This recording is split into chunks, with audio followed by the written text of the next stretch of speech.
CBSE 10ನೇ ತರಗತಿ Kannada YouTube ಚಾನಲ್ಗೆ ಎಲ್ಲರಿಗೂ ಸ್ವಾಗತ. ಮಕ್ಕಳೇ, ಇಂದಿನ ತರಗತಿಯಲ್ಲಿ ಪ್ರಬಂಧಗಳನ್ನು ಹೇಗೆ ಬರೆಯುವುದು ಹಾಗೂ ಪ್ರಬಂಧಗಳನ್ನು ಬರೆಯುವಾಗ ನಾವು ಅನುಸರಿಸಬೇಕಾದಂತಹ ಹಂತಗಳ ಬಗ್ಗೆ ಚರ್ಚಿಸೋಣ. ಪ್ರಬಂಧ ಎಂದರೇನು ಎನ್ನುವುದರ ಬಗ್ಗೆ ತಿಳಿದುಕೊಳ್ಳೋಣ. ಪ್ರಬಂಧವೆಂದರೆ ಒಂದು ನಿರ್ದಿಷ್ಟ ವಿಷಯ ಕುರಿತು ನಮ್ಮ ಆಲೋಚನೆಗಳು, ಅಭಿಪ್ರಾಯಗಳು, ಅನುಭವಗಳು ಮತ್ತು ಮಾಹಿತಿಯನ್ನು ಕ್ರಮಬದ್ಧವಾಗಿ, ಸ್ಪಷ್ಟವಾಗಿ ಹಾಗೂ ಸುಂದರವಾದ ಭಾಷೆಯಲ್ಲಿ ಬರೆಯುವ ಗದ್ಯ ರಚನೆಯಾಗಿದೆ. ಅಂದರೆ ನೀವು ಇರುವಂತಹ ವಿಷಯವನ್ನು ಸ್ಪಷ್ಟವಾಗಿ ಅರ್ಥವನ್ನು ಮಾಡಿಕೊಂಡು ಆ ವಿಷಯದ ಬಗ್ಗೆ ಸಾಕಷ್ಟು ಮಾಹಿತಿಗಳನ್ನು ನೀವು ಸಂಗ್ರಹಿಸಿ ಆ ಎಲ್ಲ ಮಾಹಿತಿಗಳನ್ನು ನೀವು ಕ್ರಮಬದ್ಧವಾಗಿ ನೀವು ಹಂತಗಳ ಮೂಲಕ ಬರೆಯಬೇಕಾಗತ್ತೆ. ಆ ಹಂತಗಳನ್ನು ಬರೆಯುವ ಸಂದರ್ಭದಲ್ಲಿ ಕೆಲವೊಂದು ನಿರ್ದಿಷ್ಟವಾದಂತಹ ಅಂಶಗಳನ್ನು ನಾವು ಅಲ್ಲಿ ಬರಿತಾ ಹೋಗಬೇಕಾಗತ್ತೆ. ಆವಾಗ ಮಾತ್ರ ನಾವು ಉತ್ತಮ ಅಂಕಗಳನ್ನು ಗಳಿಸಲು ಸಾಧ್ಯ. ಬರೆಯುವಾಗ ಹೇಗೆ ಬೇಕೋ ಹಾಗೆಲ್ಲ ಬರೆಯೋದಕ್ಕೆ ಸಾಧ್ಯವಾಗಲ್ಲ. ನಾವು ಬರೆಯುವ ಸಂದರ್ಭದಲ್ಲಿ ಉತ್ತಮ ಅಂಶಗಳನ್ನು ಇಟ್ಟುಕೊಂಡು ನಾವು ಪ್ರಬಂಧವನ್ನು ರಚನೆಯನ್ನು ಮಾಡಬೇಕಾಗತ್ತೆ. ನೋಡುವವರ, ಓದುವವರ ಒಂದು ಗ್ರಹಿಕೆಯನ್ನು ಆಕರ್ಷಣೆ ಮಾಡುವ ಶೈಲಿ ನಮ್ಮಲ್ಲಿ ಇರಬೇಕಾಗುತ್ತದೆ. ಪ್ರಬಂಧ ಎಂದರೇನು ಎಂದು ತಿಳಿದ ನಂತರ ಪ್ರಬಂಧವನ್ನು ಯಾವೆಲ್ಲ ಹಂತಗಳ ಮೂಲಕ ನಾವು ಬರೆಯಬೇಕು ಎನ್ನುವುದರ ಬಗ್ಗೆ ತಿಳಿಯೋಣ. ಪ್ರಬಂಧ ರಚನೆಯ ಹಂತಗಳು: ವಿಷಯ ಆಯ್ಕೆ. ಬರೆಯಬೇಕಾದ ವಿಷಯವನ್ನು ಸ್ಪಷ್ಟವಾಗಿ ತಿಳಿದುಕೊಳ್ಳಬೇಕು. ಆನಂತರ ಆ ವಿಷಯಕ್ಕೆ ಸಂಬಂಧಿಸಿದಂಥ ಮಾಹಿತಿಗಳನ್ನು ನಾವು ಸಂಗ್ರಹಿಸಬೇಕಾಗುತ್ತದೆ. ಮಾಹಿತಿ ಸಂಗ್ರಹ ಎರಡನೆಯ ಹಂತವಾಗಿರುತ್ತೆ. ಈ ಎರಡು ಹಂತಗಳಾದ ನಂತರ ನಾವು ಪ್ರಬಂಧವನ್ನು ರಚನೆ ಮಾಡುವುದಕ್ಕಿಂತ ಮೊದಲು ಪರಿಚಯವನ್ನು, ಆ ವಿಷಯದ ಬಗ್ಗೆ ಪರಿಚಯವನ್ನು ಬರೆಯಬೇಕಾಗುತ್ತದೆ. ಅದು ಮುನ್ನುಡಿ ಅಥವಾ ಪರಿಚಯ. ವಿಷಯದ ಪರಿಚಯವನ್ನು ಆಕರ್ಷಕವಾಗಿ ಬರೆಯಬೇಕು. ಆನಂತರ ಬಹಳ ಮುಖ್ಯವಾದದ್ದು ವಸ್ತು ವಿಷಯ ಅಥವಾ ಮುಖ್ಯ ಭಾಗ. ವಿಷಯವನ್ನು ಕ್ರಮಬದ್ಧವಾಗಿ ಪ್ಯಾರಾಗಳಲ್ಲಿ ವಿವರಿಸುವುದು. ವಸ್ತು ವಿಷಯದ ಬಗ್ಗೆ ಸಂಪೂರ್ಣವಾಗಿ ಬರೆದ ನಂತರ ಕೊನೆಯದಾಗಿ ಉಪಸಂಹಾರ.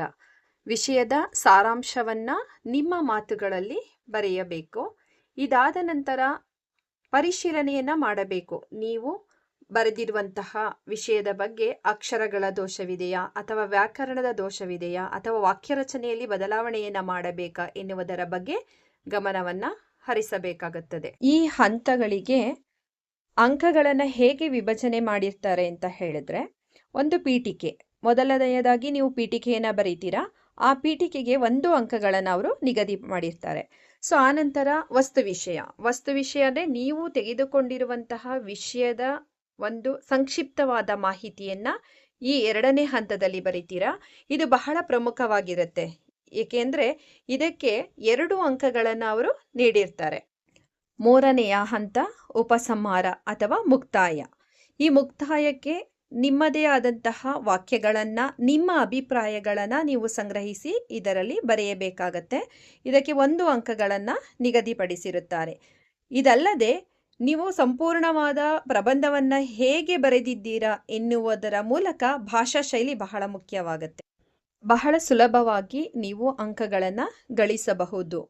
ಹೇಗೆಂದರೆ, ಕೆಲವು ಅಂಶಗಳನ್ನು ನೀವು ನೆನಪಿನಲ್ಲಿ ಇಟ್ಟುಕೊಂಡು ಅವುಗಳ ಬಗ್ಗೆ ನೀವು ಕೆಲಸವನ್ನು ಮಾಡಬೇಕು. ಕೆಲಸ ಅಂದರೆ ಪ್ರಯತ್ನವನ್ನು ಮಾಡಬೇಕು. ಪ್ರಯತ್ನ ಮಾಡಿದಾಗ ಮಾತ್ರ ಹೆಚ್ಚು ಅಂಕಗಳನ್ನು ಗಳಿಸಲು ಸಾಧ್ಯ. ನೀವು ಹೇಗೆ ಪ್ರಬಂಧದ ರಚನೆಯ ಹಂತಗಳನ್ನು ನೆನಪಿನಲ್ಲಿ ಇಟ್ಟುಕೊಳ್ಳಬೇಕು ಎನ್ನುವುದಕ್ಕೆ ಕೆಲವೊಂದು ಕೀವರ್ಡ್ಸ್ಗಳನ್ನು ಸಹ ನೀಡಿದ್ದೇನೆ. ಇವುಗಳನ್ನು ಗಮನವಹಿಸಿ ಓದಿ ಮಕ್ಕಳ. ನೀವು ಹೆಚ್ಚು ಅಂಕ ಗಳಿಸಲು ಕೆಲವೊಂದು ನಿಯಮಗಳನ್ನು ನೀವು ಪಾಲಿಸಬೇಕಾಗುತ್ತದೆ. ಆ ನಿಯಮಗಳೆಂದರೆ, ನಾನು ನೋಡಿರುವ ಮಟ್ಟಿಗೆ ಬಹಳಷ್ಟು ಸಾರಿ ನಾವು ಮೌಲ್ಯಮಾಪನಕ್ಕೆ ಹೋಗಿದ್ದೇವೆ. ಆ ಮೌಲ್ಯಮಾಪನಕ್ಕೆ ಹೋದ ಸಂದರ್ಭದಲ್ಲಿ ನಮ್ಮ ಅನುಭವಕ್ಕೆ ಬಂದಂತಹ ವಿಷಯಗಳೆಂದರೆ, ನಮ್ಮ CBSE ಪ್ರಶ್ನೆ ಪತ್ರಿಕೆಯನ್ನು ತಯಾರಿಸುವಾಗ ಈ ಪ್ರಬಂಧಗಳನ್ನು ಅವರು ಮೊದಲು ಆಯ್ಕೆ ಮಾಡಿಕೊಳ್ಳುವುದು ನಮ್ಮ ಕನ್ನಡ ಪಠ್ಯ ಪುಸ್ತಕದಲ್ಲಿರುವ ವಿಷಯಗಳನ್ನು. ಈ ವಿಷಯಗಳೆಲ್ಲವೂ ಸಹ ನಮ್ಮ 10ನೇ ತರಗತಿಯ ಪಠ್ಯ ಪುಸ್ತಕದಲ್ಲೇ ಇದೆ.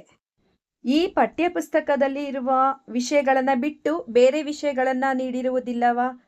ಖಂಡಿತ ನೀಡಿರುತ್ತಾರೆ. ನೋಡಿ ಮಕ್ಕಳ, ಈ ಪ್ರಬಂಧದಲ್ಲಿ 3 ವಿಷಯಗಳನ್ನು ಅವರು ನೀಡಿರ್ತಾರೆ. ಈ 3 ವಿಷಯಗಳಲ್ಲಿ ಒಂದು ನಮ್ಮ ಪಠ್ಯಪುಸ್ತಕದಲ್ಲಿರುವಂತಹ ಒಂದು ವಿಷಯವನ್ನು ಅದು ಒಳಗೊಂಡಿರುತ್ತೆ. ಇನ್ನು 2 ವಿಷಯಗಳು ಅವರು ಬೇರೆ ಬೇರೆ ಕ್ಷೇತ್ರಕ್ಕೆ ಸಂಬಂಧಪಟ್ಟಿದಂತಹ ವಿಷಯಗಳನ್ನು ಅವರು ನೀಡಿರ್ತಾರೆ. ನಾನು ನಿಮಗೆ ನೀಡುವ ಸಲಹೆಗಳು, ಸಜೆಷನ್ ಅಂದರೆ, ಮೊದಲು ಪಠ್ಯಪುಸ್ತಕದಲ್ಲಿ ಇರುವಂತಹ ವಿಷಯಗಳನ್ನು ನೀವು ಕೂಲಂಕುಷವಾಗಿ ಸಿದ್ಧತೆಯನ್ನು ಮಾಡಿಕೊಳ್ಳಿ. ನಾನು ನೀಡುವ ಸಲಹೆಯನ್ನು ಪಾಲಿಸಿದ್ದಲ್ಲಿ ನೀವು 4 ಅಂಕಕ್ಕೆ 4 ಅಂಕಗಳನ್ನು ಖಂಡಿತವಾಗಿಯೂ ತೆಗೆದುಕೊಳ್ಳಬಹುದು. ಈಗ ಮುಂದಿನ ವಿಷಯವಾಗಿ ನಮ್ಮ ಪಠ್ಯಪುಸ್ತಕದಲ್ಲಿ ಇರುವಂತಹ ಎಲ್ಲ ಪ್ರಬಂಧಗಳ ಬಗ್ಗೆ ನಾನು ಮುಂದಿನ ವಿಡಿಯೋದಲ್ಲಿ ತಿಳಿಸುತ್ತಾ ಹೋಗುತ್ತೇನೆ.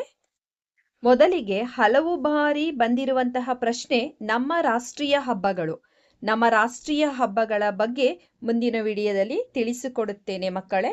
ನಿಮಗೆ ಯಾವುದಾದ್ರೂ ಗೊಂದಲಗಳು ಇದ್ದಲ್ಲಿ, ಅರ್ಥವಾಗದ ವಿಷಯಗಳಿದ್ದಲ್ಲಿ ಕಮೆಂಟ್ಸನ್ನು ಮಾಡಿ, ನಾನು ಅರ್ಥೈಸಲು ಪ್ರಯತ್ನಿಸುತ್ತೇನೆ. ಧನ್ಯವಾದಗಳು ಮಕ್ಕಳೇ. ಶೇರ್ ಮಾಡಿ, ಲೈಕ್ ಮಾಡಿ, ಕಮೆಂಟ್ ಮಾಡಿ. Thank you.